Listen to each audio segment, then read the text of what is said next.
You're going to be here too. Does that work? Yeah, that'll be fine. As long as this beat all the time. So should we look that way, or We look to you.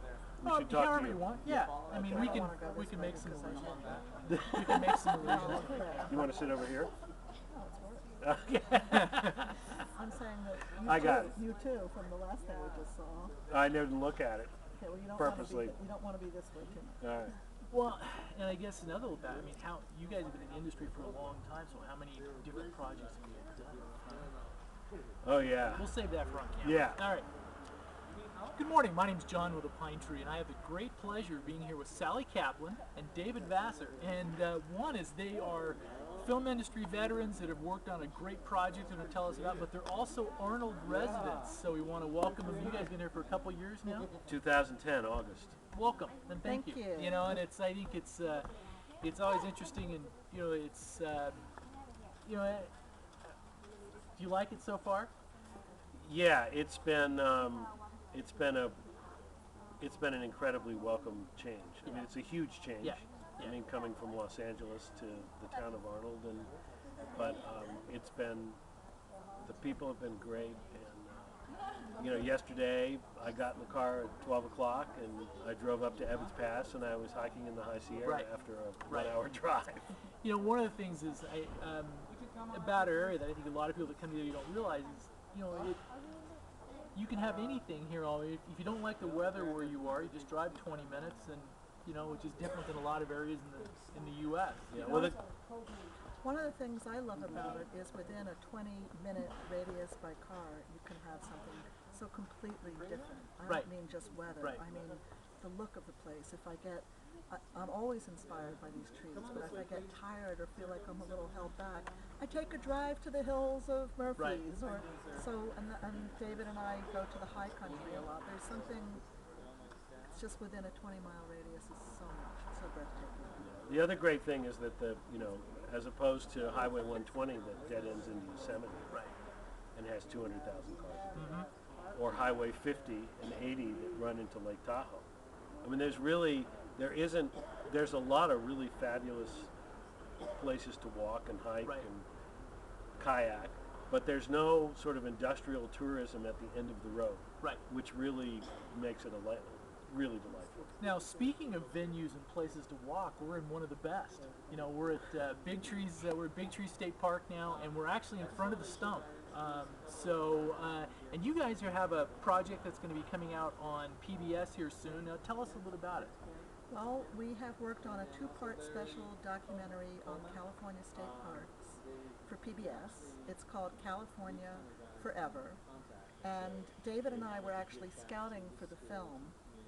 This was one of the parks that we were considering doing. And when we discovered the rich history and how important a turning point in the history, in the making of California state parks, this very Stump was. We spent quite a time here, and it spoke to us. It spoke to us deeper than just for our film, and we ended up looking at property here and purchasing our home here. But David, the historian of the two of us, can talk a little bit more about the pivotal place this place plays in our story.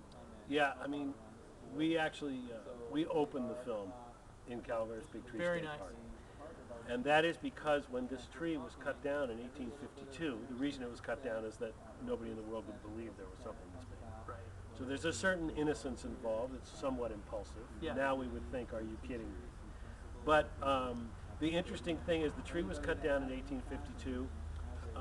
The pieces of the tree toured around the world, San Francisco and New York and London.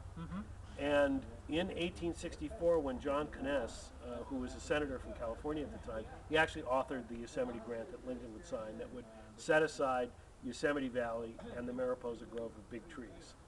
And in his floor speech in the United States Senate, which is only about 3.5 pages long, and remember, it's in the middle of the Civil War, 1864, he spends about a paragraph describing Yosemite Valley.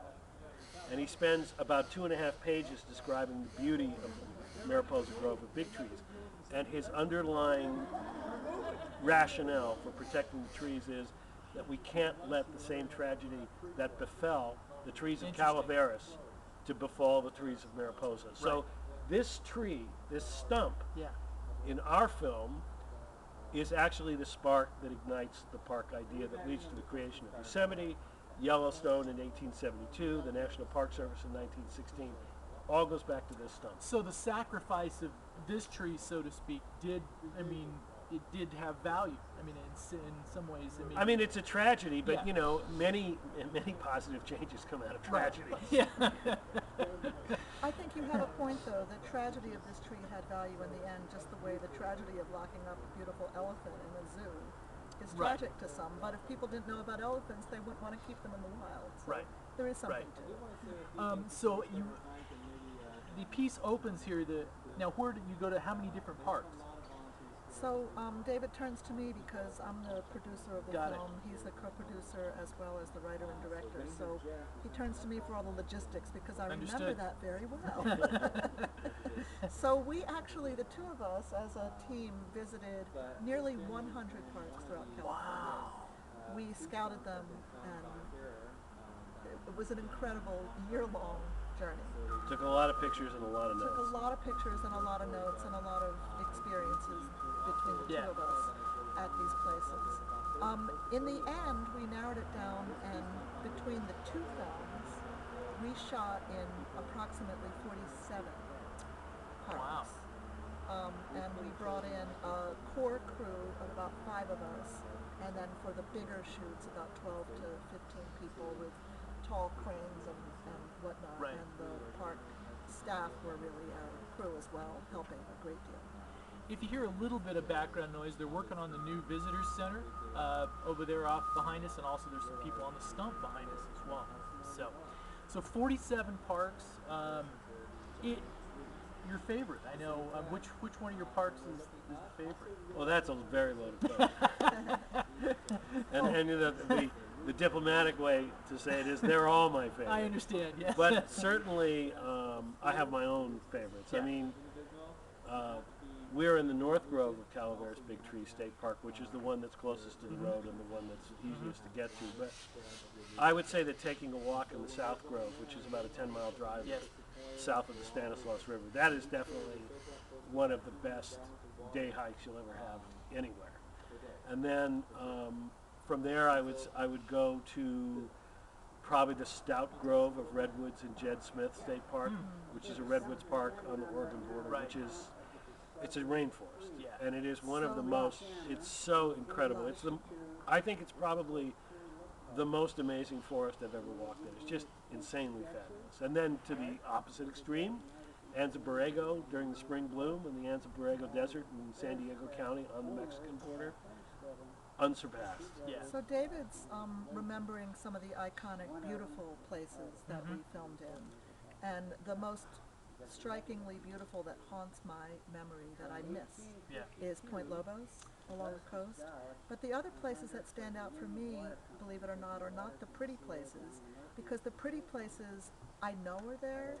It was the historic sites and the Got it. cultural heritage places that I did not really realize were state parks. Right. And those places stand out to me as well. It's like walking through the ghosts of the past where you feel the spirits come back to life. Yeah. Yeah, I mean, one of the great things about doing the shows, was that, you know, we actually went to places that we expected to be underwhelmed. We went to places like La Purísima Mission down on the Central Coast. It's outside of the town of Lompoc. I was raised in California. I went through the mission history Right. indoctrination, Right. as every Right. Californian has done. And so there's a certain, you know, it's kind of an old saw, but if you go to La Purísima, it's really designed beautifully. There's a parking lot, there's a grove of trees and a little creek, and you have to kind of go down across the creek, and you come up on the other side, and there's this beautiful restored mission. Basically, it feels like you're there in real time. 1760, 1770. So they've maintained the period feel Well, it's to been it. Yeah. restored impeccably to that period. And as you come out of the tree line, you cross a little road, a little dirt road that runs in front of the mission. And the day we were there, a Mexican Latino rode his horse by, and he wasn't in period costume. And then the ranger that we were going to meet, she said, "Well, you know, this is El Camino Real. This was the main road Right. between San Diego and Monterey. Yeah. This was Highway 101. Yeah. And it just hits you like a brick. Oh my God. But like David's saying, some of the places we anticipated being underwhelmed were in fact overwhelmed by. Another one that stands out for me, and I think for David as well, is the immigration station story on Angel Island. I mean, here we are 2.5, 3 hours from San Francisco. I used to bicycle with my family on Angel Island.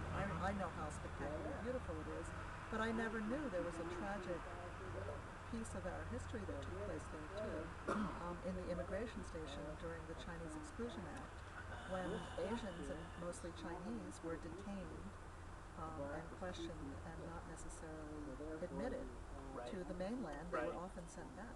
Yeah, it's often called the Angel.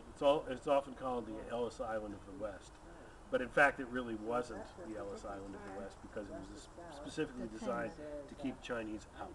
So, but it's a great story, and you know the old immigration station. It's now a National Historic Site, National Historic Monument, as well as a state park. Yeah. The Chinese community in San Francisco has raised a lot of money and restored the buildings, and there's a big piece of episode 2. About 8 or 12 minutes of episode 2 that tell the story. Now on the episodes, now you have, it's in 2 parts, so Correct. 2 pieces. Now when it starts airing, I know we're going to put the link to their website to get the exact air dates and things below this piece.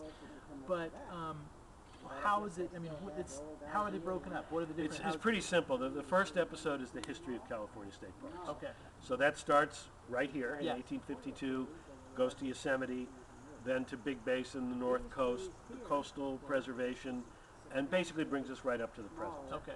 And it includes not just scenic sites and scenic areas, but historic sites: Old Monterey, Gold Rush, Bodie. Got it. And then, so that's the first film, just to give the audience an idea of the width, breadth, and diversity that the 278 parks protect, the extraordinary integration of the California State Parks story with the park idea in Yosemite that becomes the National Park Service in 1916.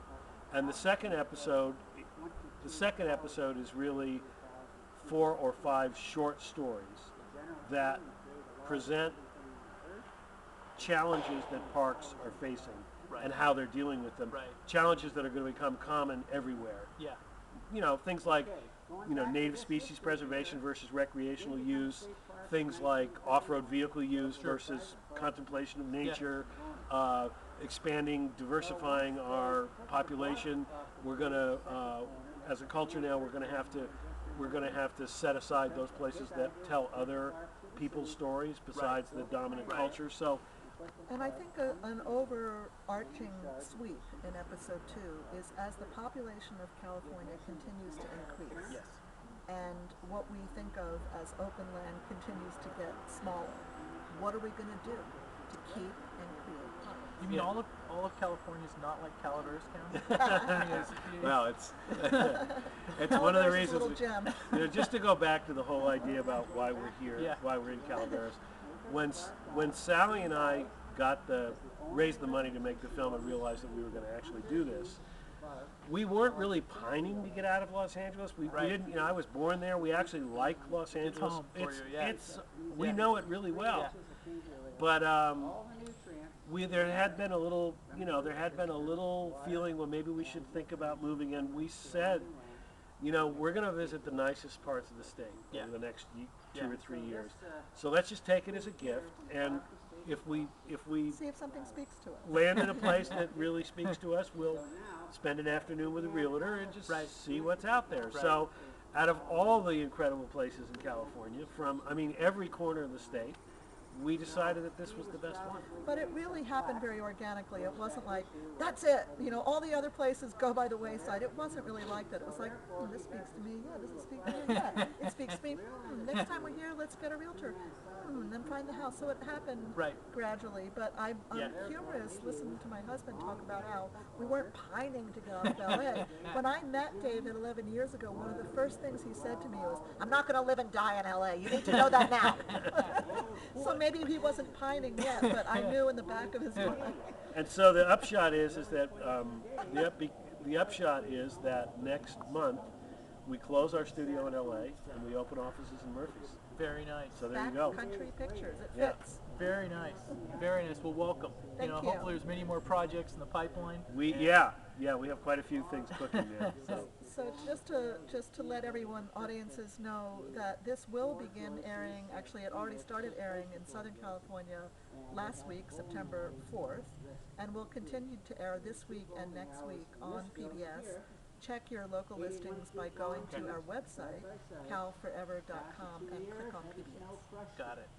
Now, I guess is a dumb question. Can people at some point order DVDs? Yeah, you can order right Right now. from You can our order website. you can DVDs order from your DVD right off the splash page of the website. Got it. Which would actually bring some revenue to you guys as well, right? A little.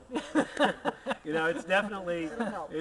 every little bit helps at this point Because every we've just film goes spent over budget. we just spent every penny making the But movie. no film doesn't go over budget. That's the history of filming. Yeah. Yeah. Well, thank you. Thank you for spending some time with us. And, You bet. and thanks for moving to the area. Yeah, You know, listen, Thanks we for love having it. us. We're No, delighted to be here. Yeah, Thanks for being so welcoming. Well, I think one of the things is like I've been here since 2000 in Calaveras County. Interesting thing is even during that time to see the maturation of the area, because I mean now with the with Murphy's and everything else and what it's become, there's a lot of different pieces to the county that that people don't always realize. Yeah, well, it's There's a enough. Yeah. it's a double-edged sword too, because the nicest part of Calaveras County is the fact that it's kind of undiscovered. Yeah. It's getting more and more discovered. And the scariest thing about staying here for a long period of time, it's inevitable. I mean, we're only 2.5 hours from San Yeah. Francisco, so Well, the one thing I think protected a little bit is that since Amador and Sonora have become the shopping or retail centers, Exactly. we're within the sphere, within the circles. Yeah. So I think us being able to maintain that rural character for a long period of time, I think is pretty. yeah, I think it'll happen. yeah. I mean, if it was going to happen, it would have happened during the Yeah. boom in. Yeah. And I think David and I make the assumption sometimes, but one of the reasons why we moved here is because it's 2 hours from Yosemite. Yes. David was an interpretive ranger in Yosemite years ago, and your soul, I guess, is in Yosemite in a lot of ways. And one of the things David has continually pointed out to me, because he knows Yosemite better than I, is this was a better choice because we don't get the traffic. Exactly. We don't get the destination Yes.